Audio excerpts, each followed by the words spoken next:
ননদের বাড়ির কলার মোচা। প্রথমে লবণ দিয়ে দিলাম, হলুদ দিয়ে দিলাম, এখন সুন্দর করে ভাপ দিয়ে দিলাম। আমি কিন্তু এর ভিতরে একটা আলুও দিয়েছি, আলু দিলে কিন্তু আরও মজা লাগে। এখন ভাপ দিয়ে আমি পানি ঝরিয়ে নিচ্ছি, পানি ঝরিয়ে নিয়েছি। এখন আমি এখানে চিংড়ি মাছ নিয়ে নেব, পেঁয়াজ নিয়ে নেব, রসুন নিয়ে নেব, কাঁচামরিচ নিয়ে নেব, সব কিছুই নিয়ে নিয়েছি, সাথে তেল নিয়েছি। সুন্দর করে এখন আমি ভেজে নেব।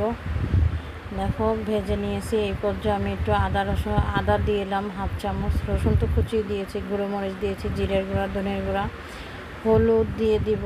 আগেই লবণ দিয়েছি, পরে হলুদ দিয়ে দিলাম। এখন সুন্দর করে কষিয়ে নিব, নাড়িয়ে চেড়ে সামান্য একটু পানি দিয়ে কষিয়ে নেব, মশলাটা যেন না পুড়ে যায়।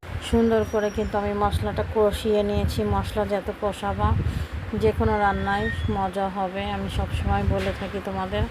তারপরে যে আমি ভেজে নিচ্ছি, ভাজা ভাজা করে নিয়েছি, আমার হয়ে গেছে, আমি ডান। এটা দিয়েই শুধু কিন্তু আমি ভাত খেয়েছি।